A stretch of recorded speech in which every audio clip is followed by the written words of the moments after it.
I can see more and more faces joining in on today's event. Thank you all very, very much for joining and watching this great documentary.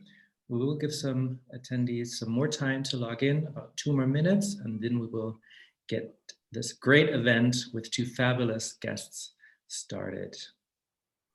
Jazz, will we get to see your face? Yes, of course. It's like that book is talking. Exactly, yeah.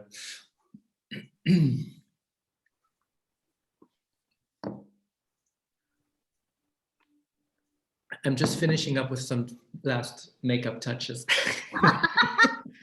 Cute.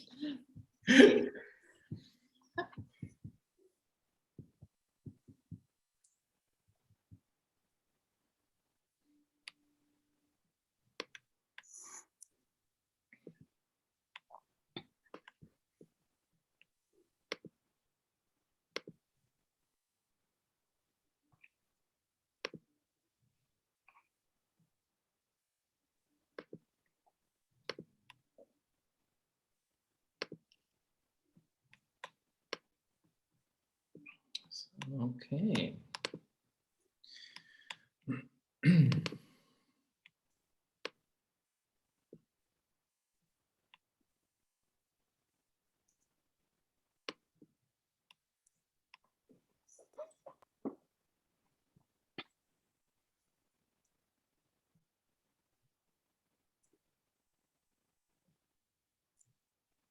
So let's give it 1 more minute and then we will start.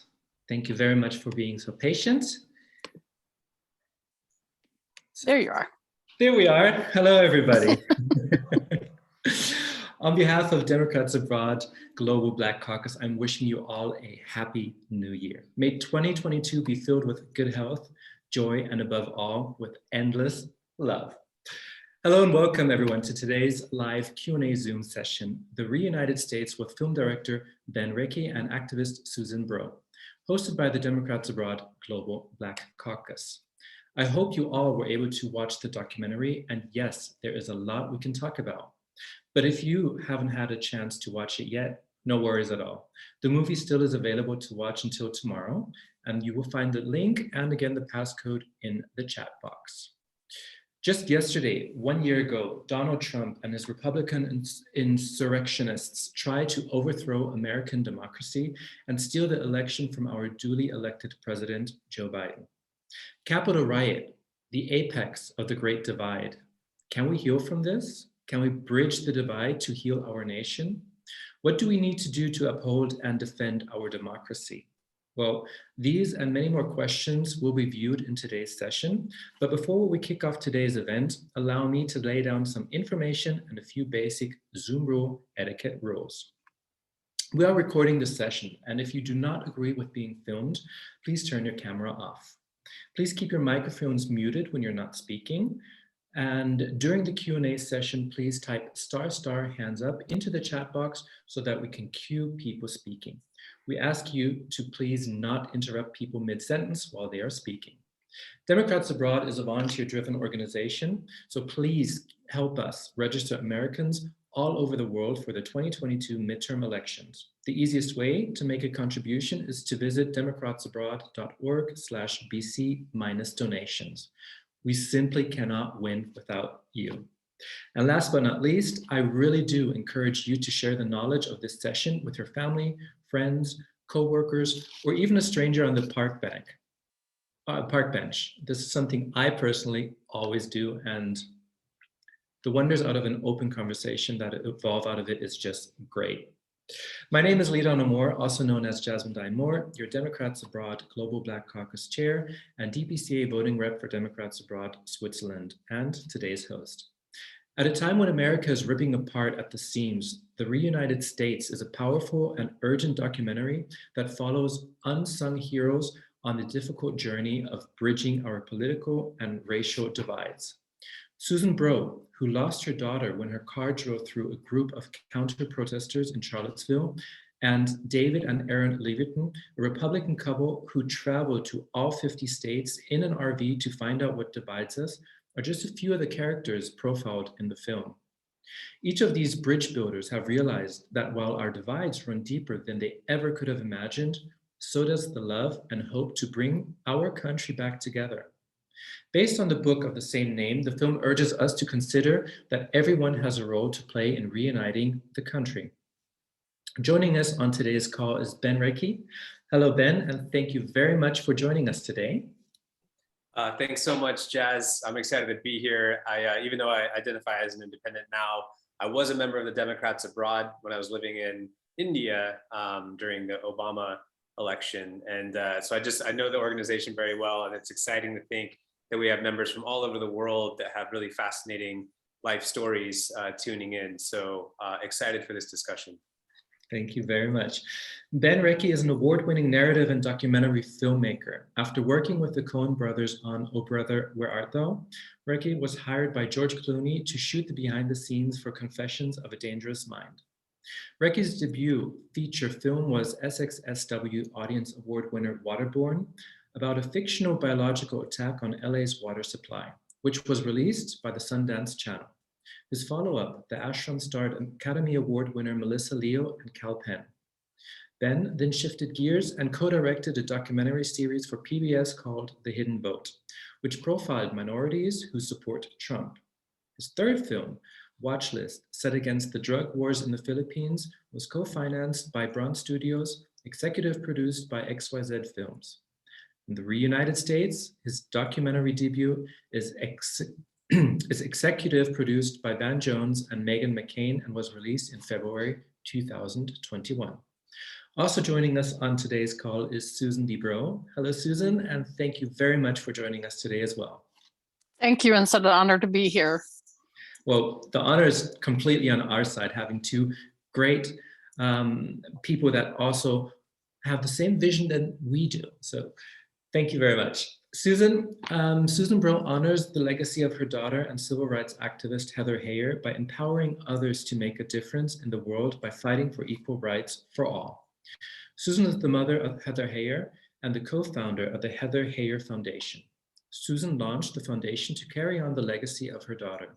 Heather, a young paralegal for the Miller Law Group who had a love for all individuals, regardless of race, religion, or creed. Heather was slain while standing up for social justice with her friends on August 12, 2017 in Charlottesville, Virginia. The Heather Heyer Foundation is a 501c3. Susan formed the Heather Heyer Foundation to help provide scholarships for students seeking degrees or certifications in careers that work with social justice issues, such as paralegals, social workers, lawyers, educators, and other individuals who want to make a positive social change. Susan serves as the foundation president and board chair, based on her daughter's motto, "If you're not outraged, you're not paying attention." Susan brings Heather's legacy alive by sharing a positive, nonviolent message and call to action that inspires others to fight for social justice and civil rights issues while encouraging dialogue and understanding in our communities. And again, thank you both very, very much for joining us, Susan and Ben. Maybe they're all listening. A great Maybe they're honor. listening to someone speaking. Can people who are on the call and not speaking turn their microphones off? Maybe somebody speaking is not there. Ben, They seem all to be listening. what difficulties were there along the way directing this documentary? A lot. I guess the first one was trying to understand what it means to bridge the divide. I need I my think that mouse and I can't use the mouse. is that. What, do you want me to move over? No, I need the mouse because it's. I think is that Roseanne Cleary's audio. I think we might have to press mute on. Yep. Muted. Okay. Yeah, there was a lot of difficulties. I guess the hardest thing for me initially was overcoming my own partisan bias and realizing that all of us, to a certain degree, have a level of political bias that is very deeply rooted in us, and whether we realize it or not. I think that, you know, for instance, for someone to say anyone that voted for Trump is a racist might also be a form of prejudice and blanketing all types of people as one type of person. And those type of things, for me, were what I realized was deep inside of me that I had to analyze and kind of work through by making this film. And so that was the biggest challenge, was how do you message this? And it really started when I saw Susan give a speech. And I was just really struck by the fact that, you know, she had gone through this terrible tragedy very publicly and was able to come out the other side with this kind of calm wisdom about, we need to talk to each other in order to avoid further violence. Because if we don't find a way to work through this and talk through it, we're going to end up right back here again. And it just hit me like a ton of bricks that, you know, here was someone that had kind of been on the front lines of division and come out the other side with this clarity that could really help the rest of us. And so I approached her after the talk and said, I'm not sure how or why, but I really want to be a part of telling your story because I think it can help other people, you know, that are dealing with high levels of emotion and stress and fear and anxiety about the state of the world and the country. And she graciously allowed me to do that. And that became the first kernel of the film before we found the book and the other couple characters. I mean, even I was very, very deeply impressed when I watched the documentary and seeing how, Susan, you have been so gracious and so understanding and so giving as well, and also so calm and patient with the tragedy that you also experienced. Do you, after your devastating experience, how important is it that we educate our nation, our youth, on racial inequality to prevent incidents like this white supremacist attack in Charlottesville from happening again? Will education help build the Great Divide? I think it will, but right now, there is a very strong movement to block teaching accurate history, what I call teaching complete history. And it is framed as if the teaching of full history is going to cause people to feel bad deliberately.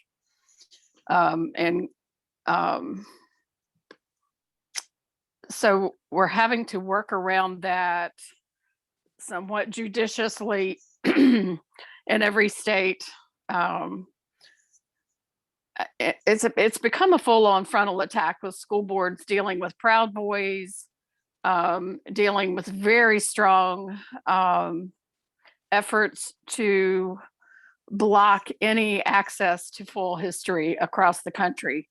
And I mean, even in my little county, which is the smallest county in the state of Virginia, except for Arlington County, in Greene County, Virginia, we have had active efforts, even in the school board elections, to block people who were interested in teaching complete history. And that was not even a platform, because the people on the school boards don't get to choose what curriculum is taught. I mean,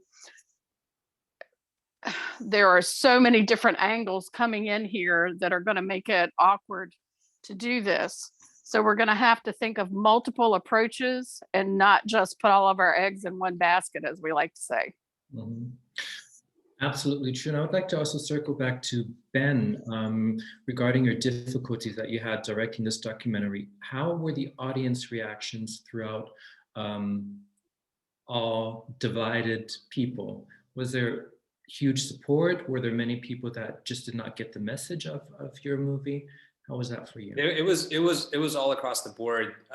There were a lot of people that, you know, were excited or hopeful that this was showcasing a side of the country that we don't hear much about in the news. which is the group of people that are trying to work through our divisions and listen and hear and find a path forward for the rest of us. We always hear the extreme 10% on either side because partisanship sells and wins elections and sells advertising. So we're getting a distorted view of how divided we actually are because we're paying attention to the loudest people on either side, where there's a big group of people in the middle that are in communities that are trying to, living next to each other and working with each other, going to church together, that are realizing that this divisiveness is cutting the social fabric. And so there were a lot of people that were supportive. There were a lot of people that are angry, like from the left and the right. That said you can't talk to those people, that were blaming the other side, that, we got called Nazi sympathizers, we got called ignorant and naive, we got called leftist propaganda, disingenuous, like Joe Biden's plea for unity. Like the media, the Daily Beast hated us, the Daily Wire hated us, and we thought, well, maybe we're doing something right then. And then, as exciting as it was to have Van Jones and Meghan McCain come on board the film, to promote it, they're both lightning rods for controversy, and that in some ways was a double-edged sword, because it got us all kinds of coverage on The View and in the New York Times, but some people didn't even want to watch it because they were involved. They're like, this is a joke. Meghan McCain or Van Jones is involved, and so it's I think that anyone sits down and watches the film will see the heart that it's coming with, but getting through that and getting through people's partisan defenses has been difficult and upsetting to a lot of people. But we never thought saying we should try and find a way to work together would be so controversial, but it is. Absolutely. Circling back to Susan, because I also had a experience in Charlottesville, which is 30 plus years ago, when I was a 9-year-old kid. And I remember driving through Charlottesville in the car with my father. And my father said, son, if you need to use the restroom now, before we enter the city, do it, because we are not stopping and getting out of the car we're driving through. And that I still remember that experience until today. And I do want to thank you very much for your courage and for standing up, for unifying our country in the ways that you are doing it. By doing this, I saw and heard that you've touched so many hearts with your personal story. What drives you to inspire the change and to inspire unity?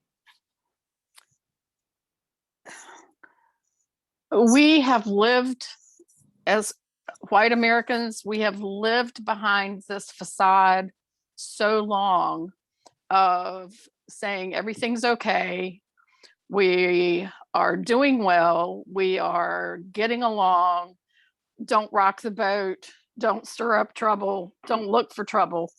And as a child, I remember, I was born in 56, so I remember separated bathrooms. I remember separated water fountains.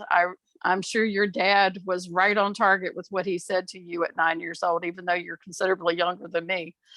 And we just can't live this way. It's not right. It's not right that people have different histories and stories to share. As Americans, we want to think that we have a unified story, but we don't.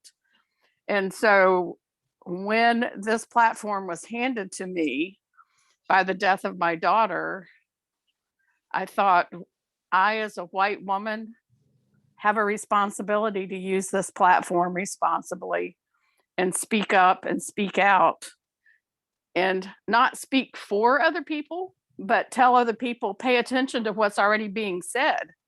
I'm not speaking for Black America. I'm saying, listen to Black America. I'm not speaking for all liberals. I am somewhere in the middle myself. But for Pete's sake, we've just got to listen to each other, and we've got to be willing to have dialogue and have these uncomfortable conversations. And I see that as my primary role, is to initiate, mediate, instigate, however you want to say it, these difficult conversations. Mm-hmm. And that was very clear in the movie as well. I mean, it was very visible how much thought process you put in the words that you say and how it's transmitted by your community and by our community as well. There are two statements that you said, quotes, that resonated very much with me as well. Like, don't apologize, do something about it, and take a minute and say, can you talk with me? So I'm gathering that you had many opportunities to just sit down or walk with somebody and have a talk. It varies, but I'm open to it. You know, they say a prophet is never well received in their own hometown, and my conversations are not super welcome here in Greene County. Okay. In Charlottesville, it's more liberal, but there, Heather's death put such a white face on a Black problem that it actually became a problem of obliterating the needs of the Black community in Charlottesville. And so I have tried to keep my mouth closed in Charlottesville as well, to not draw attention to Heather or myself. So I find myself having more effect talking elsewhere than I do at home. But I've had some very interesting, difficult conversations with my parents, who now declare themselves no longer Trump supporters and no longer Republican even, which I was not asking them to do. I just wanted to talk with them about how they felt and why they felt the way they did, as I had encouraged Heather to also do. Mm-hmm. So I try to be aware of when to speak, but also when to shut up and when to listen. Mm-hmm. Because that's an important part of having a difficult conversation also.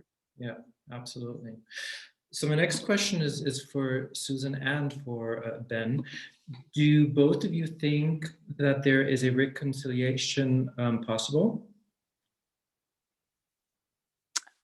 I think it's essential.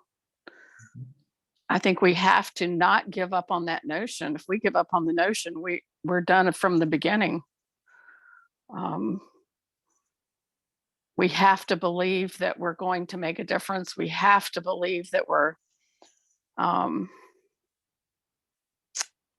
finding ways to make connections, that we're finding ways to reach people. One of the things I do locally is I try to be a normal, friendly, happy person, and not assumed that everyone is out to get me or everyone hates my point of view. I want them to know me as a person first. I live in a single wide trailer. I'm in a lower middle class socioeconomic status. I'm perfectly content with that. I'm perfectly open to being human with people. And once they get to know me, then we might have those more difficult conversations because we've made those initial connections. Mm-hmm. We can't come at people. We have to come with people. Absolutely. How about you, Ben? What do you think? Is reconciliation possible? I think that this striving to make a more perfect union has always been at the center of the American ideal. There's always been a hypocrisy and a contradiction in that ideal from the very beginning of the country. But it's not, I don't look at it like a destination that we will arrive at of full reconciliation, but rather the effort to move towards that in our daily lives, individually, as a group, as a society, which history has shown that things have improved and things have gotten better. There's still massive inequalities and problems, but having, you know, the existential threat of President Trump has also brought out this enormous awareness and goodwill and activism in response to that, and also a backlash. And so the dawn is always darkest, before the day. And so I feel this turmoil that we're in now will only make us stronger and better as a country. It may take a little longer to get there. I think we're in this mess for another, 5 or 10 years. But the fact that we're slowly moving towards a more perfect union, or at least whatever the version that is the important part, that we're trying, not that we'll ever fully arrive, but that we're incrementally moving in that direction. And that's where I thought, go ahead. No, sorry. I was just going to say, I feel a sense of urgency with elections coming, though. We have to have a mindset of action, not, oops, I lost my ear. We have to have a mindset of action and making a difference. Not that we're just going to wait and see what happens. The wait and see is not a good plan. Yeah. And I'm not saying that's what Ben said. I'm just saying we have to have a mindset of action. Yeah, we have to move towards it. It's definitely not something that will happen on its own. I wanted to point out that our producer of the film, Raj Krishna, is here with us as well. I saw him in the audience and it was a surprise for me, so I was excited. And Raj, I don't know if you have anything you want to say briefly while you're here, but I know you've been on this journey for a couple of years with us with the film. No, it's been great to be a part of the journey in the film, Ben and Susan, and to be able to support you all, and just a huge thank you to this community and this group for hosting us. It's so important that we get this message out there. And I guess one nice piece of news I'll share is starting yesterday, actually, the anniversary of the insurrection. The film now is going to be airing in more than 200 markets all around the United States as a part of PBS. So PBS is doing nationwide broadcasts of the film, and it's going to be reaching potentially in the tens of millions of Americans' homes in terms of just numbers, because it's being broadcast nationwide. So we're really, really proud of this moment, and we're proud to be getting this message out there. But just to echo what Susan and Ben are saying, it's so important that we try to bring the country together. And my personal fear is that we might be more divided than ever. So I read the news, I read things like, a third of all voters or whatever believe the election was stolen, and I'm just in disbelief and I'm in shock. So while I think it's a very important film, and we've done a good job of getting the film out there, and again, huge amount of gratitude to this forum for hosting us, I still do worry. And I still think that the bulk of work lies ahead of us. So that's where it's all on us to go out and have these conversations. Definitely, and congratulations for getting it out on PBS, because after watching the movie, the documentary, I also felt empowered to share the story and the message wide across all of my network. So thank you very much for all the work that you put into that. I would also like to open the floor to the people on the call to ask Ben, Susan, and maybe even you, Raj, some questions in the Q&A. So just type in star hands up into the chat box, and then we will cue you for that. While we're waiting for some people to raise some questions, there was another follow-up question that I had specifically for Ben. Ben, will there be a second movie, maybe as a follow-up, with the protagonists in the film? Do they still believe in bridging the divide? Do they still believe that that is possible? Or in the meantime, in this year since it's been broadcasted, do they maybe not believe in unifying our country anymore? There's certainly a need for more media that profiles this movement, because I think, we've seen that there's incentives to cover the more extreme voices, but as Van always said when we were doing kind of a PR push for the film, we never hear these stories and you never spotlight them. And because is there a market for hope and love? Like fear, there's a saying that fear gets around the world and back while hope is still tying their shoes. And there's a more primal response to fear. It gets people out to vote. It gets people to, action. Whereas hope is a much slower burn. And so we've always, thought about what a follow-up or additional series, could be. This was a tremendous undertaking to do this one. And so I hope that this film gets widely enough seen that there's a demand for it. And, if there was an opportunity to do another piece of content or a follow-up piece, we're all open to it, and we'd love to. We just want to make sure that this one first gets its day in court. Great, thank you very much. We have a queue, Evelyn, and after that we have James and Cuthbert. Evelyn's question is, how did you meet the Texas couple in the film? So the author of the book, Mark Gerzon, the Reunited States, who's sort of the godfather of this whole transpartisan movement, he's come up with a lot of the theories that we explored in the book about polarization being an internal struggle as well as an external one. He had met them and was like, called me early on and was like, you gotta talk to this couple. In my 30 years of doing this work, I've never heard of a story as compelling as theirs. And the first phone call I did with David and Aaron, and they're talking in their, Texas drawl about, realizing that racism was inside of them and being able to very articulately express these ideas in these incredible sound bites. I was like, oh my gosh, this is, as cinematic as it gets, to see people on their feet traveling the country and interacting with native reservations and border towns and Black communities and really saying, we want to understand, and letting that kind of pain in and seeing it transform them and, examining their own demons. And it was sort of evocative of a transformation that a lot of us are going through to different degrees.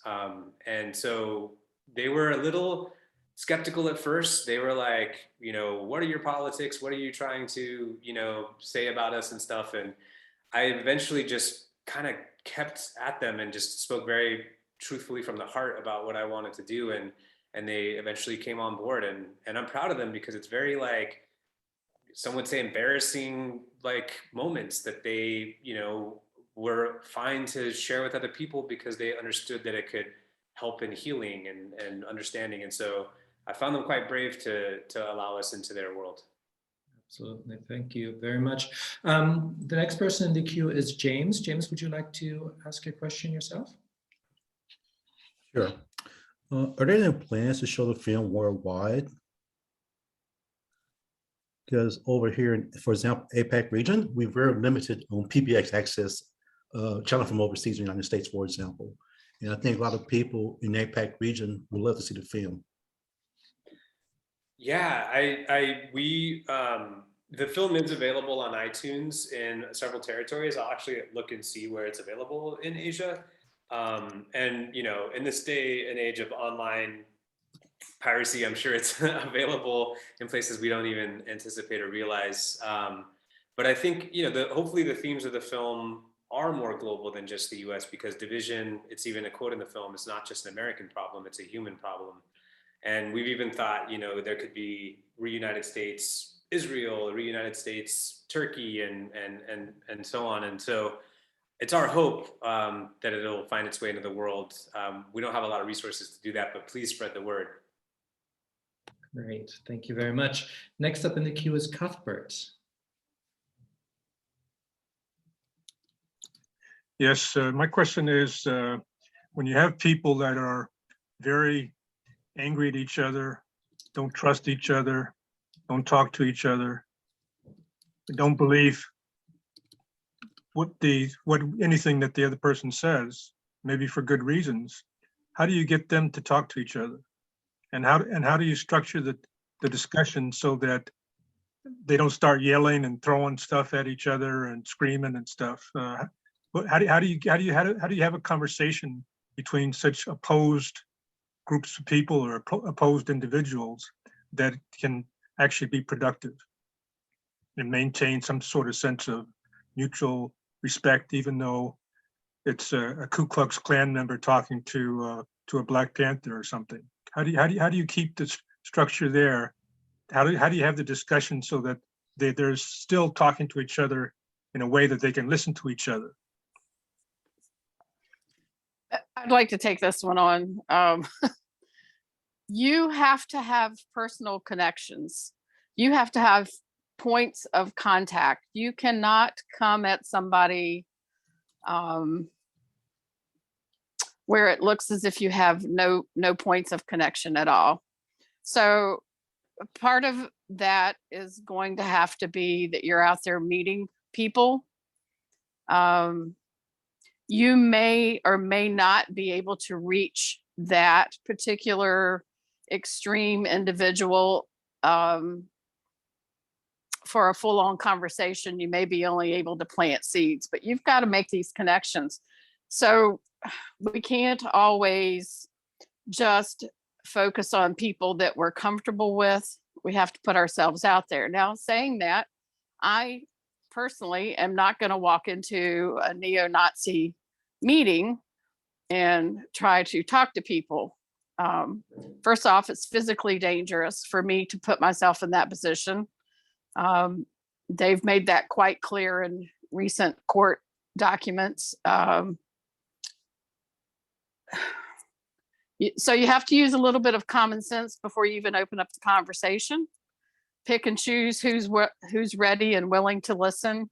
Not everybody is, but you've got to have those interpersonal connections. So I go in and say, you know, I happen to like to listen to Metallica, and my husband and I do our own demolition work on our single wide trailer. And people are like, oh, well, I didn't think that's who you were. You have to be transparent about who you are and how you connect with people. I like to knit and crochet. Maybe somebody else likes to knit and crochet. You just have to find those points of connection before you can start having those conversations. That's all I'm saying. So you have And to I'm find going to something in common. I'm going to apologize in advance to everybody if you hear loud noises. We have black mold in our trailer, and tomorrow my stepkids are coming to help us rebuild. So my husband just arrived with a load of drywall outside that he's trying to cut outside in the freezing cold. So I don't know what noises you're going to hear through my headphones. No worries at all. Susan, thank you very much. You actually are pointing out something very important. They're finding personal connections. That really is a door opener for so many opportunities, which I really could second. Next up in the queue, we have Adrienne. Hi, good afternoon from Washington, D.C. This question is for all three or any three. I'm halfway through the film. I have to say that my mother finished it. I put my mother down in front of her. She finished it. She thought it was fascinating. But I have a question about the scene where the Texas couple, they presented in a circle, and they told the story. I remember she told the story of the Black mother whose daughter died.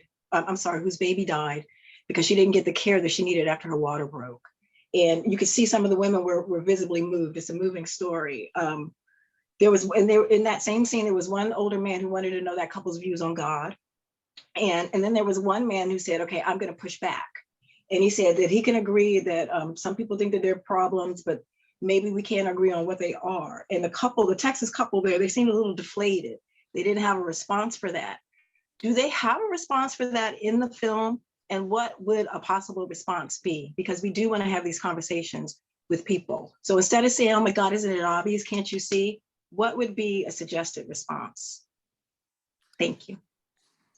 It's a great question, Adrienne. I think that it was actually a big edit decision to end the scene that way because the discussion did go on and there was a lot more kind of heated dialogue about, you know, can we identify what the problems are? And even though things are bad here, there were worse other places, and you know, and it was a spirited discussion. But the gist of it was the Levertons were being challenged in a way that they hadn't been in the rest of the film, and that I think the audience is also kind of wondering of them, which is, it's great to, you know, say like, oh my gosh, I've learned so much and we can all change and get along. But that's very easy to say. It's very hard to do in practice. And for us, it became an opportunity to show how great the challenges are that they're facing and we're facing, that no matter how many platitudes or, you know, how many personal insights you have, that the institutional and massive population side of these problems is pretty big. And so a lot of people actually, I'm glad that you brought that up because it was a big choice that we made internally as a team too, because some people felt like it took a lot of the energy and hope and momentum out of the moment, but we felt it was really important to show how daunting these challenges are that we face. So our hope is by the end that they come back to a place of deeper understanding and kind of hopefulness, but that at that midpoint in the film that they're still, you know, kind of being shot down and, you know, taken off their pedestal of excitement. Thank you very much for that great question, Adrian. Next up in the queue, we have Sherry, Peter, and Colleen. Then we are going to be closing the queue. There will be some more time later afterwards if there are some more questions that you would like to ask Ben and Susan. So Sherry, you're up next. Hi, I'm living in Canada, and first I want to say to Susan, I'm so sorry for your loss.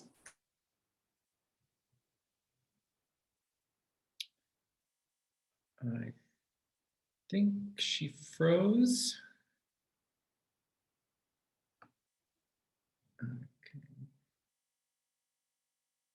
Launching the film on PBS. Sorry, Sherry, we lost a bit of you there. Oh, can you hear me now? Yes. Oh, sorry about that. I wanted to ask Raj when the PBS, when the documentary will be launched on PBS. Will there be a specific day? It's playing at different times in different cities. There is a full schedule. Ben, do you know the detail? Do you know how we can? Oh, Ben just posted a link in the Okay. chat, pbs.org/stations. So if you choose your Perfect. local station, then I think you can. The schedule there. Yeah, you can forward that link to anyone and they enter your zip code and it tells you Yeah. the schedule when the film is playing. Okay, Yeah. thank you very much. Great. You're welcome. Thank you for producing this film. You're So next very in the welcome. queue, we have Peter. That's my comment also. Thank you, Ben, Susan, for your sacrifice, but your courage to make everybody understand that we have to move on. And Raj, for your obvious work and logistic support and getting it distributed. And of course, Jazz for making this possible. I'm proud to be a member of this group and to support it with everything I have. That said, the problem is a practical problem. We can't talk about critical race theory because people don't want to hear it. And we have midterms coming up. So I'm glad that we as a group, Democrats abroad, and in particular us at the Black Caucus, but in other activities also, we can make a difference because the midterms are going to count. We have to get rid of these stupid voting laws.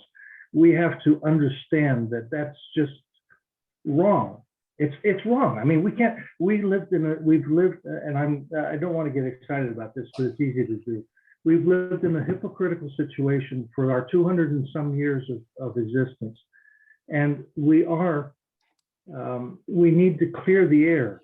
That needs to be settled. And it needs to be settled right away in 2022, but it has to be settled again in 2024. And we have to move forward with the understanding that we are one people and that our values are not about material well-being and ability to pay, but about our engagement as humans. And that's all I have to say. I mean, it wasn't a question, it's more of a comment. But I do appreciate the fact that you guys are putting out these films and that they're being produced, that they're somehow in the pipeline, and that Jazz is sensitive to this and helping us all to. I didn't know about this until this evening, so I haven't watched the whole film either. I join Adrienne in making my apologies there, but I'm more than halfway through, and I think that edit that you made, Ben, that the artistic call, the directorial call that you made on that discussion where the guy was pushing back was very astute. It was the point was made. You didn't have to go any farther, but anyway, Thanks, congratulations. Thank you. Thank you very much for your comments there. That is very highly appreciated. And also talking about the critical race theory, yes, we have been engaging in critical race theory events now in the past two. One was in New Zealand, that was also very, very good, and one just in December. And we did notice that also for our own membership within Democrats Abroad, we need to do these trainings. We need to educate the people on the topics, and the Global Black Caucus is not here to play, we're here to stay, and we are going to educate them. Having that said, we're launching a new program together with the Education Association in the US, starting February, a beginner's guide on critical race theory. So these workshops are going to be held once quarterly, so then our own membership base can get the education that they need. And if they want or not, we don't care. We're going to shove it down their throats so that they can talk the talk and not just walk, and walk the walk, of course. We have one more person in the queue lined up. That was Colleen. And then afterwards, we will enter our breakout room sessions. And Carol, please save your question for later on, because we will come back to that as well. So Colleen, your question, please. Thank you, Jazz. I'm in Lake Chapala, which is south of Guadalajara in Mexico. And like many communities here, we have quite a divide between political groups. And I want to engage people in the, what I loved about this film is it's very solutions-based. What I would like to know is, how do we engage people in that conversation when we have very different practices? And I'm talking about around COVID. We have a group that calls themselves the Truthers here, which it's a group of maybe 80 or 100 people that they refuse vaccines. And so they will socialize with each other, but vaccinated and taking precautions, don't interact with them. How do we have a film festival, for example, here that has provocative thought questioning, thought-provoking types of films that we'd like to engage people in the conversation. But you have to have a vaccine, proof of vaccine and screen in order to come into the theater and then have a dialogue. What do we do about that situation? Any ideas? I think first and foremost, you have to really look at your own health and safety, to the degree that you feel comfortable in those situations. I think it's really sad that we're so divided around public health issues like the pandemic, because it's literally can be life and death, as certain people, as the science would show. And so I think first thing is just taking care of yourself and the people you care about, not entering into a situation where you feel unsafe or exposed. And if that means, unfortunately, having to cut contact, I think that your own well-being is worth it at that stage. But this also harkens on the question that Cuthbert asked earlier about how do you have discussions with people that you vehemently disagree with. And I just wanted to quickly, before we go to the breakout rooms, Braver Angels, that's exactly what they're all about, living room conversations. There's a certain set of ground rules that you would need to set first about, not personally attacking, no shouting. And I think the other big thing is not going into the conversation, immediately going to the third rail issues. Like people say, let's talk politics, and then you start fighting. And it's like what Susan was saying, which is so important, is get to know each other first. Ask some basic questions. Where'd you grow up? Like, how many brothers and sisters do you have? And start building a personal rapport and identity with things that you have in common. And then maybe down the road. And then the third thing I would say about that is, don't go into a conversation trying to change someone's mind or trying to enlighten them or teach them, like, oh, I will tell you how the world works, or this is why you're wrong. Of course, people are going to be upset or, dig their heels in. Like, go into the conversation trying to understand where they're coming from and ask questions and say, well, I see it differently. Why do you think that? Oh, that's interesting. You had this growing up, and go back to where those feelings came from, because in the end, we all want the same things. We want safer communities, better, a good job, a decent paycheck, equality, but we just disagree on how to get there. And people think, okay, the policy is we want the same basic things, but we disagree on policy of how to get there. So to me, it's important to get to those personal connection points before diving into the heavy stuff.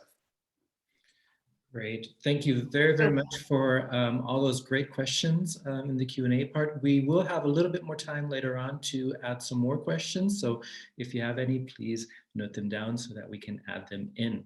We will now be creating randomly chosen breakout rooms, which will be hosted by Evelyn, James, Cuthbert, Ben, Susan, and myself for about a duration of 15 minutes. And after that, we will meet again in the main room.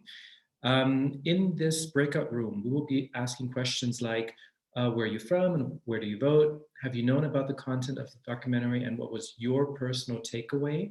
Also, use 3 adjectives to describe how the documentary made you feel. And if there's further time, there are some further questions. I will be adding these questions again into the chat box so that everybody's able to see them. So let's get into the breakout rooms.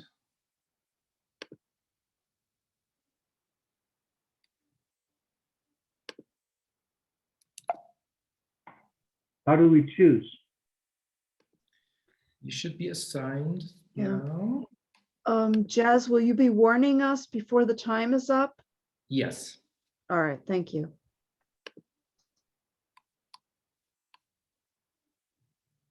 So,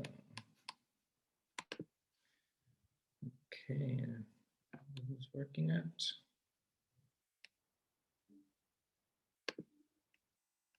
Are you in the Hi, room? Cuthbert and Evelyn and Adrian.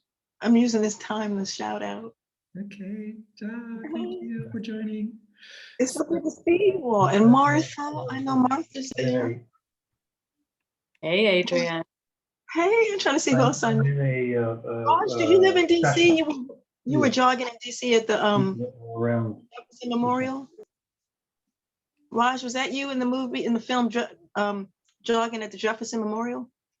No, that was not me. That was a fellow Indian American named Stephen Alakara who runs the Millennial Action Project, which is a bipartisan group of Congress people that are all millennials, or rather that are all under the age of 40 across the aisle to try to They were bridge the interesting divide. part of the story. I thought they were interesting and they were hopeful. Are they still Yeah. existed? They were and very, very exist? hopeful. Yeah, I know that the Millennial Action Project is still going on. It has membership in the thousands. And I think the thinking there is younger people perhaps have, the majority of their lives ahead of them. And maybe the theory is maybe they might be willing to engage in more of a conversation as opposed to folks who are more entrenched in their point of view. So that was the thinking behind the Millennial Action Project, bring together millennials specifically across both parties and see if we can try to have some conversations. I thought that was brilliant. And it made me think like if we could ever have dinner parties again or, do things, if you could invite different people and put them together and it's like the rules are like, you can't say like what your political affiliation is, and just start talking. And that if you can have people working together and stuff like that, that gave me hope. So thanks for including that part. Of course, of course. Looks like I'm gonna jump to this breakout room. Yeah, in 15 minutes. I was also alone in a breakout room, so I came back. Okay, all So right. who do I have in my room here now? Something's not working right. Did everyone join now? I came back because I waited almost 2 minutes and nothing happened. I was alone. So I Okay. came back. Let me move you then again. Same here. I was alone too. Okay. All right. Yeah. Okay. Okay. So, okay. Great. Who's with me? Yes. Susan. Okay. Ben. Why aren't you there? I went to breakout room 4. That's where it sent me, but nobody else was there. Yeah, me too. I was in 3 and I was alone. Oh, But I don't mind to stay here. We have a nice little group. Yeah, but I want the other people to meet you as well. I mean, you're I'll join again and see if anyone's there. Join. how do you join again? I At the have to bottom? Oh, I see it. Yeah. All right, let me try again. Bye.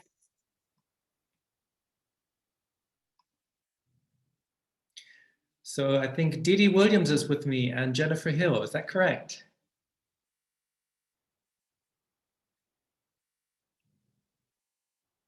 Hello, Dee Dee. I was on mute, sorry. No worries at all. And hello. I'm moving back and forth around. Okay, and Jennifer is with us too?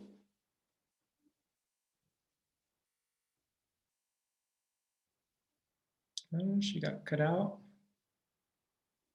I think she lost her connection. Jennifer, are you with us?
Hi, Jazz.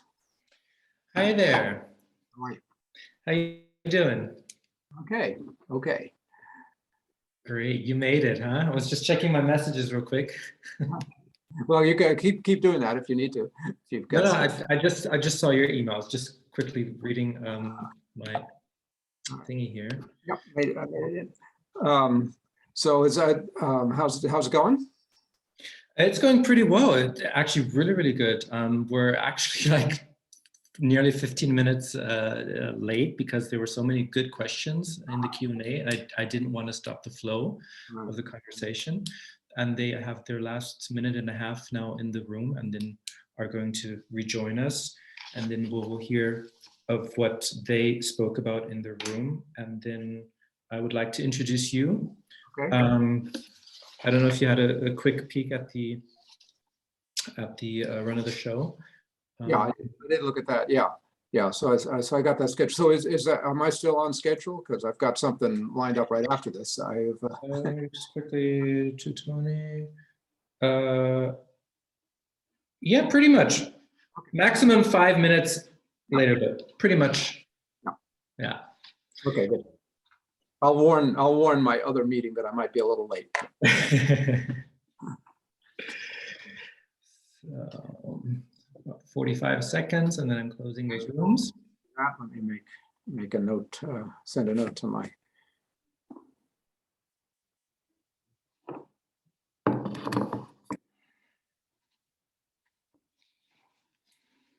Oh, there were some really good questions that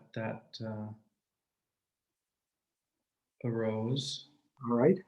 And if there's anything I should particularly address, you let me know.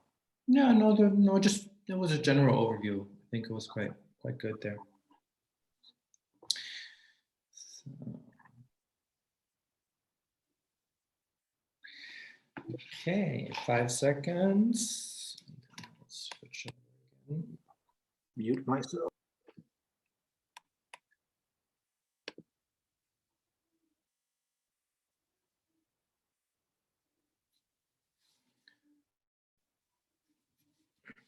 And I see some beautiful people joining in again from the breakout rooms. Give it a few more seconds for everybody to be back with us.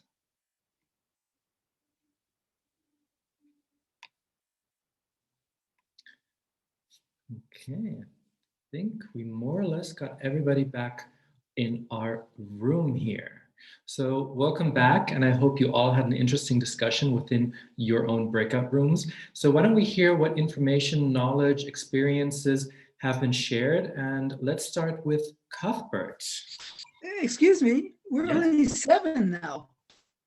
Pardon? So not everybody's back. We're only 7 now. Let's see. It says participants 7, so we're not all back, or? True.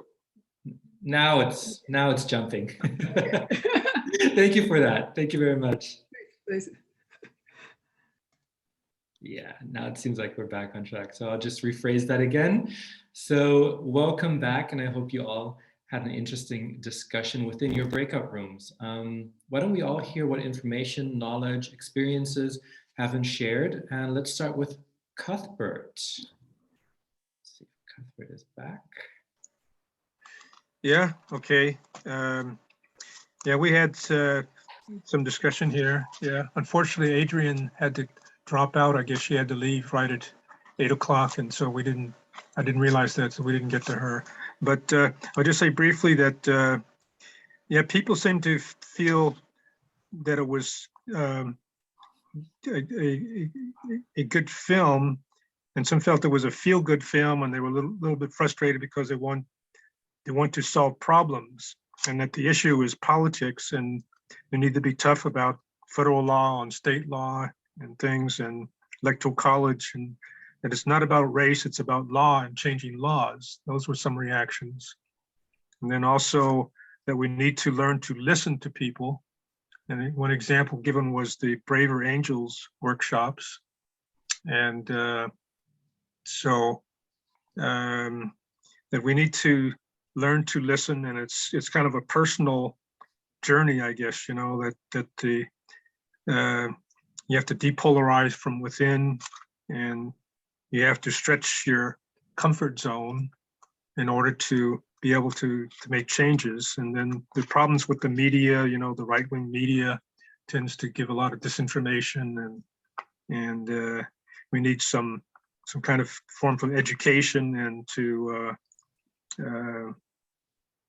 and things. And we also need to, some had a reaction that they were surprised at how ignorant the couple in the film that was traveling were, as far as being able to know how to talk to people, connect with people that they you know, that they don't know, and things. And the example was the Black man in Georgia that refused to talk to them.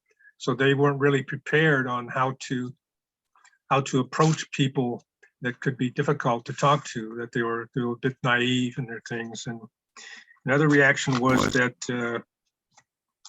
it's important for people to be able to put themselves in the shoes of the other person in order to really get a sense for who the person is and why the person feels the way they do.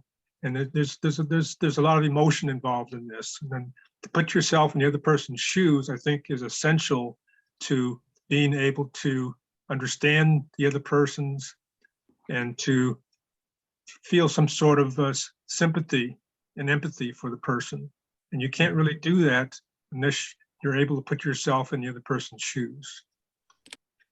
Absolutely. I think Evelyn was in your group as well. Evelyn, would you like to add something to that?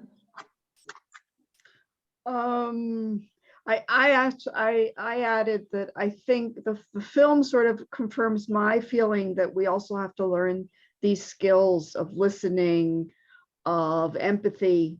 You know, putting yourself in somebody else's shoes means that you have a capacity for empathy and compassion. And we often do not have that for whatever reason. We don't know how to listen. So I think we need, you know, political change, and we also need one-on-one dialogue, social skills, communication skills, and Braver Angels and Building a Culture of Empathy and all these other organizations are trying to help people do that. And I signed up for a workshop tomorrow evening, and I put the link in the chat. It's called Depolarizing from Within. So this is inner work. You know, where's the conflict in myself? Thank you, Jazz. Okay, thank you very much. We will do a small little break on these breakout rooms because Ben does have to catch a flight. And I would like to hear what Ben's group was talking about before we wish him off to safe journeys and safe travels. Ben, would you like to enlighten us what your group talked about? Sure, yeah. Well, and Evelyn, the Braver Angels have been partners on the film. We actually built a online experience for Depolarize Within in conjunction with them. I'll put the link in, it's just reunitedstates.tv, but it's a 5-minute interactive experience to depolarize within that we're hoping to amplify largely, but they've been great.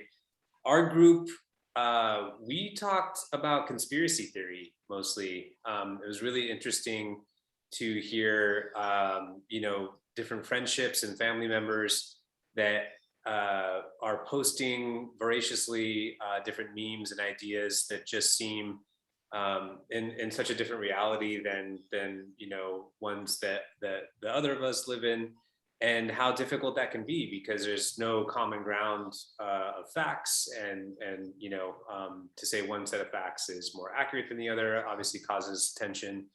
And I think it was Martha who said something really interesting that stuck with me, which is we might need to just wait this out with some of our relationships, like not cut ourselves off from people, but just kind of sit tight and see where the tide goes in the coming months and years, because these are people that we were close with, and it's just harder and harder, you know, and also the psychology of it, like what makes us susceptible to look for information that explains our disposition, and how conspiracies were also very active on the left with the Illuminati over the past 20 and 30 years, which was about a global elite, you know, oppressing people, which is very similar to QAnon, of this global elite oppressing people.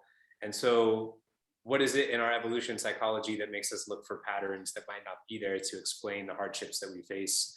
And just somehow framing it like that gives a little bit more sympathy than just saying, you know, you don't have an education level to understand this, or something that's condescending that's easy to go to in defense. So yeah, that was a really fascinating discussion. And I've just had a really inspirational evening with everyone here. I wish I could stay longer. I am getting ready to take a flight, but I'll hang out for another couple of minutes just to hear how everything's going. And thank you so much for those that have seen the film or are gonna watch it. You know, we'll keep it available for another few days up there. And thank you, Jazz, and to the whole group.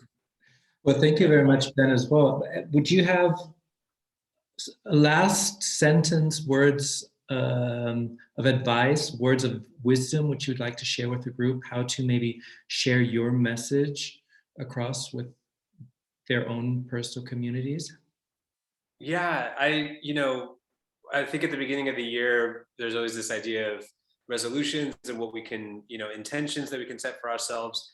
And I think that staying in line with Evelyn's conversation about depolarizing within, I think the old adage is you can't change other people, you can only change yourself. And so really looking at our own polarizing tendencies and our thoughts, words, and actions towards the other side, what we're posting, if we're kind of saying, all Republicans or all those people, like maybe that's a overgeneralization based on the information and news that we're seeing. And so I think that the thing that I found helpful for myself is just being mindful of, are we further fueling the divides? Even if we think we're on the right side of an issue or the right side of history, is our thoughts and actions towards those we disagree with actually putting more fuel on the fire? Or are we being mindful of what we're saying and doing and posting in a way that can reduce hostility overall? And that's a choice we make every single day, multiple times a day. And if enough of us become aware of that, that's the only way that we'll see real change, because there's only one way to get out of this mess, and that's together. Absolutely, together. That is the key element of this whole thing. So again, thank you very much. I will let you jump into your flight, safe travels. And as I said early on, all the best for 2022. Yes, thanks so much. I'll put my email in here if anyone wants to drop a line, but thank you so much, everyone. Happy New Year, and more peace on earth. Take care. Thank you. So moving forward with some more breakout room experiences. Susan, would you like to share your experiences in your group? We were trying to focus on whether to deal with sources of disinformation through cutting off the head of the snake, or if we were trying to approach things through education, whether to focus on voting rights. Adrian Johnson, help me out here if I get stuck. And the conclusion was all of the above are worthy efforts, but we're not sure we're going to be able to stop sources of disinformation. So maybe our focus should be on voting rights and education. Mm-hmm. Adrian, is that about right? Yes, that's what I remember as well. Yeah, it's a great question that Raj posed for us, because I think everyone's really concerned about it. Anyone who particularly, reliving that yesterday, I think it really brought the question to the forefront. How do we get to these people? And it's difficult, so you have to do it with love, but I think we have to be pragmatic as well. So that's what our group was discussing, and the education piece is a big one, but it's, I personally think critical race theory is a misnomer, because that's not really what the issue is. It's actually teaching, as you said earlier, complete history of the United States, and so I think the more we can chip away at that and help people, help that dialogue happen. And also, for me, it's a question of humanity as well, that we really have to see each other as human beings. And so these stories, like Susan, this is why the work that you're doing is so compelling, and the choices that you've made are so compelling. So I don't know, I think we have to throw everything positive at it that we can, really. Great. Thank you very, very much for sharing your experiences. James, your group?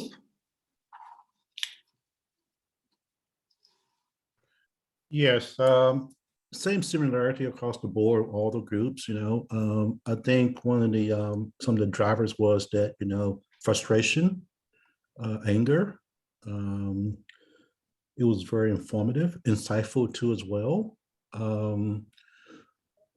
Talk about how much division got to this point, where they stem from, and when you look at it, you go back to the Obama administration.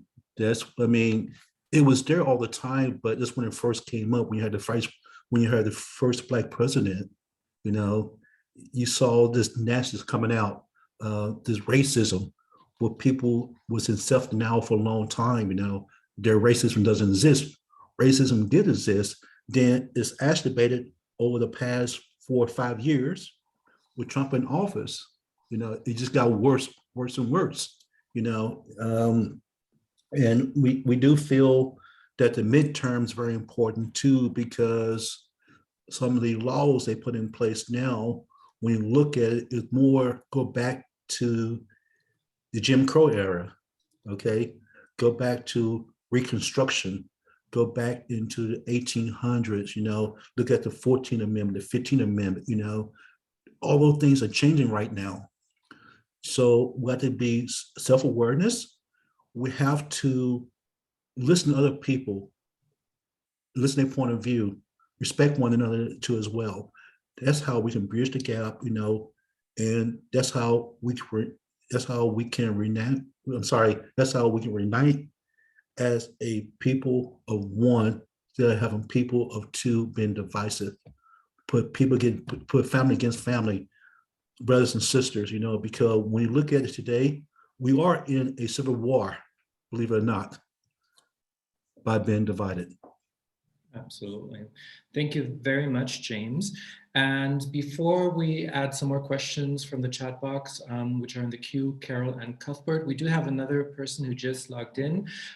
This is Professor Charles Hexter, another wonderful person whom I've made the acquaintance with just recently during a National Salon Talk session hosted by our dear friend Miriam Victory Spiegel for Democrats Abroad Switzerland.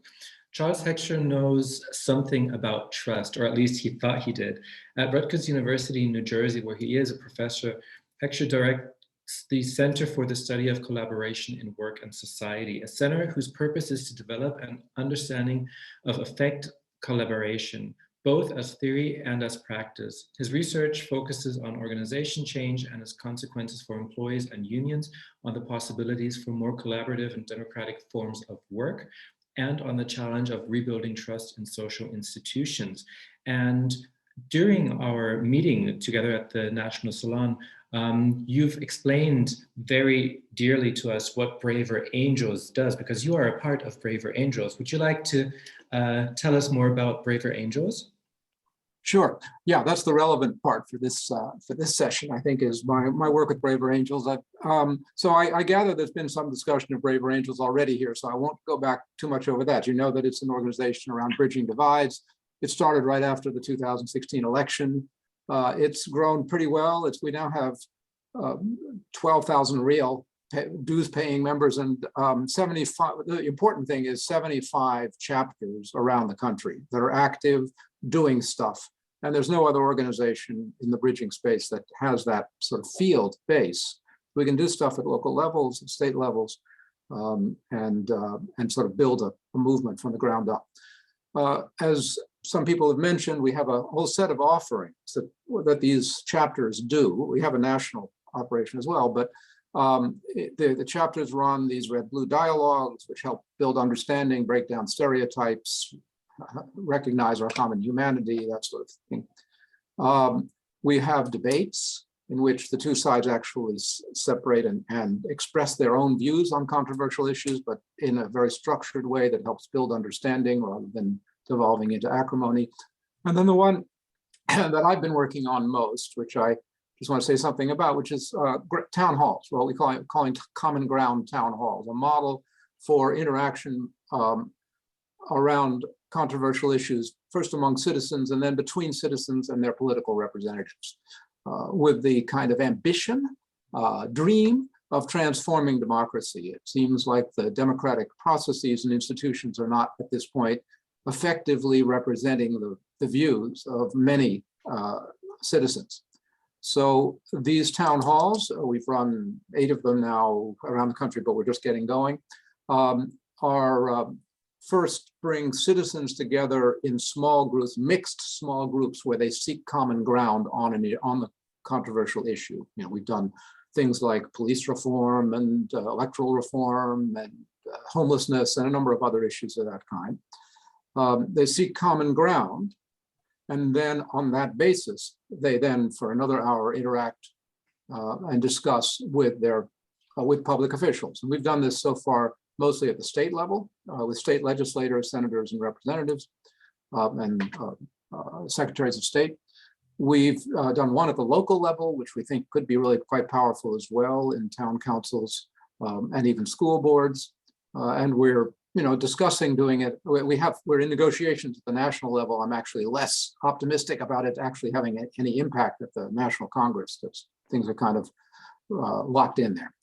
But the hope, as I say, is really to develop a new way of doing democracy. The model should be easily spread, done quite simply in many different contexts. And that's what we're experimenting with. And over the next year, Braver Angels will be doing this, I think, quite a lot as part of a whole initiative around the political system. Our challenges, I want to mention 2 challenges, really. The big one I think one big one for Braver Angels in general and for the town halls is that our base, like most organizations of this type, including yours, I think, is a narrow base, right? People are highly educated. I think something like 80% of our members have college degrees. And that's not representative of the population. Pretty white, it's not entirely, but we're sort of disproportionately white, disproportionately older. So we have to be able to move beyond that base if we're going to have any kind of real impact in the society. And that means connecting to all kinds of institutions that represent different kinds of people, like churches and gun clubs and community groups and so on. And if I may interrupt you, with the Democrats Abroad Global Black Caucus. Absolutely, which is why I'm here. Absolutely, thank you. And that is, yeah. And let me just say one more thing, which is this problem of respect is very deep. And I keep in mind a line from the philosopher Gadamer, to listen to the other with the understanding that they may be right. We very seldom do that. People listen to the other in order to convince them that they're right, right? But to listen to the other with the understanding that we're actually in a dialogue, that's what we're driving at and is hard to do. Okay. Absolutely. Great. Thank you very much, Charles, for joining in. I know that you already have to jump to your next call as well. So thank you for taking a little time out there. And yes, I will actually jump over to some more questions in the chat box. We have queued Carol, Cuthbert, and Erica. And then it is actually already time to wrap up. I feel like we could do another hour or so, but our time is limited. So next up, Carol. Excuse me, Jazz. I know I'm third in the line, but my question is for Charles. I don't know if the others have a question for Charles as well. I don't think so. So then go ahead. If you would, thank you for letting me jump ahead. Professor, is it Heckscher? Heckscher, yeah. Thanks for being here tonight. I just, one thing that you said that sparked me, and also as I was listening to the first part of the film, the idea of a 3-party or multi-party system in America, is that reasonable or realistic in the foreseeable 10-year future? 10 years, maybe, who knows in that kind of thing. Not immediately, certainly. I think there are a great many people who are dissatisfied with both parties, but there is no, I can't find on the horizon something that unites them around something, around a third view. This is the thing that I hope some of you might have some ideas about. I'm struggling with, how do we get passion around a third view, right? We got passion on the 2 existing extremes without any question. We don't have any passion for a view that brings people together. And how do we formulate that? We don't have it now. So the answer to your question is, I don't see it now, but I hope we can all work on it. Great. Thank you very much. And thank you, Erica, for that question as well. Next up, Carol.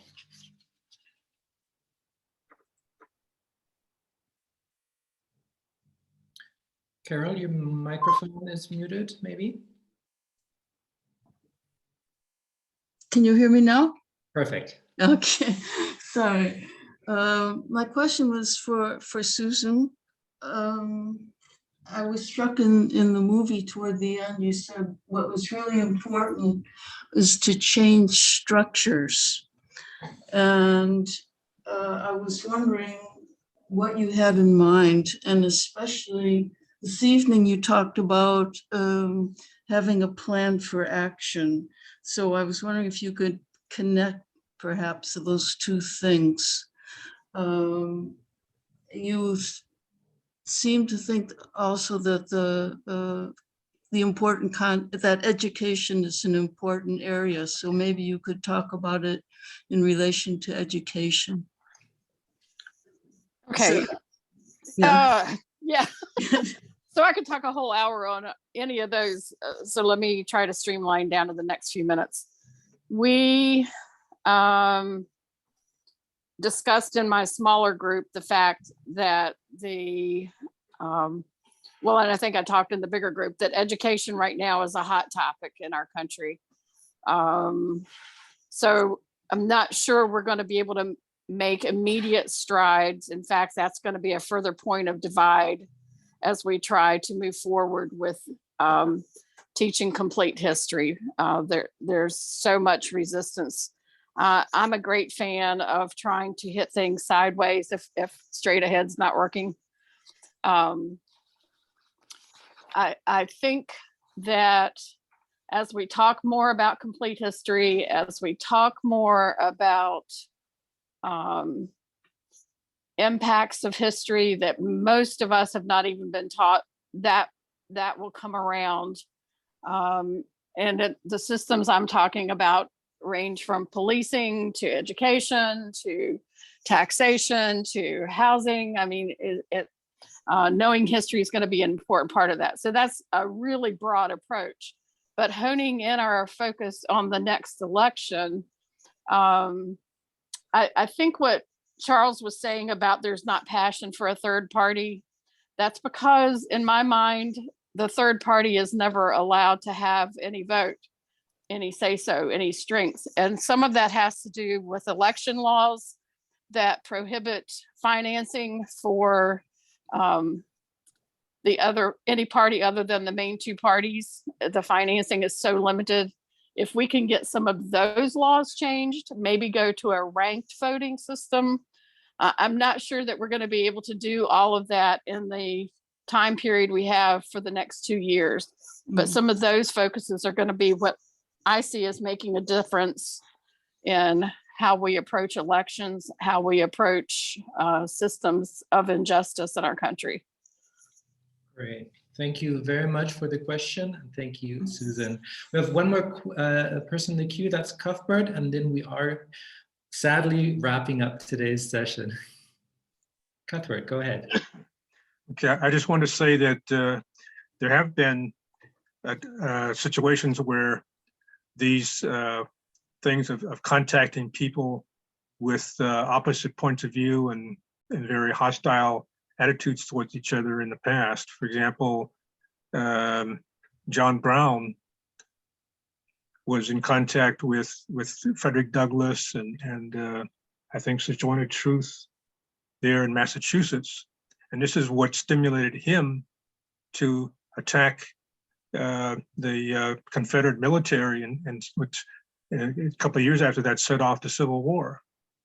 So his contact with them and hearing about their lives and what had gone on actually made big impact on him. I would also say that I know there was a Danish filmmaker or photographer that in the 70s and 80s traveled in the US through the South and things like that. And then one of his trips, he came in contact with a KKK Grand Dragon, and then talked to him, and then got him to drive with him on his trip through the South, where he knew had Black friends there, and then they would stop and see his friends, and the friends would then, welcome him and talk to him and treated him very nicely and things like that, and treat him to dinner and stuff. And after some of these, this trip here, this leader of the Grand Dragon here, this was like late 70s, early 80s, he then decided to disband his clan group. And so the reaction was from his son and some of the other members that they tried to kill him, his own son. And the guy, I think he was disabled for life, or he died. I'm not sure, I remember exactly, but you can see that there changes can come about with people. But what does it is the personal contact, the getting in the other person's shoes, how feeling like the other person is a person, is a human being. Without that, you can't change people. Yes, absolutely true. Thank you very much, Cuthbert. Before we wrap this up, I would like to give Susan the last word of wisdom or advice. And again, thank you very, very much for joining us today, for sharing your story with us. We all are deeply touched by what you unfortunately had to go through, but I think what you're doing is absolutely what your daughter would have wanted you to do. And also let us know if we can somehow help you with the Heather Foundation, Heather Healer Foundation. If there's any way we can support you as well, just let us know. Thank you. I think that we just have to keep a mindset of look for the opportunity to make a difference, and that we are going to move into action and not be all about planning. We can plan ourselves half to death, but if we never set foot out the door, if we never put our foot in it, then we don't accomplish anything. And we have much to accomplish. And I would say rather rapidly, we need to get some things accomplished here. So today's gathering and you guys watching the film is awesome. Let's move forward from this to make a difference. Thank you very, very much. Thank you very much as well to all who attended today. We hope you really liked today's session. And yes, we do have more events lined up tomorrow, Saturday, and which we invite you and your families and friends to attend. So tomorrow, Saturday, January 8th, 4 p.m. Tokyo time, we have the topic of voting rights, swing states, and justice inequality, which will be moderated by James Lockett. It is a collaboration between the Global Black Caucus and Black Lives Matter Tokyo. The link will be shared as well in the chat box. And also tomorrow, later that day, we at 11 a.m. Eastern time, US and Canada, we have the topic of DC statehood. And joining us on that call will be Senator Paul Strauss. For more DA Global, for more information on all of the Democrats Abroad events, you could also visit democratsabroad.org/events. And yes, so as you know, there's much at stake. Excuse me, before you hang up, please. Yeah. How am I going to get help to watch this film? I cannot do it. So I don't know how I'm going to get help to do that.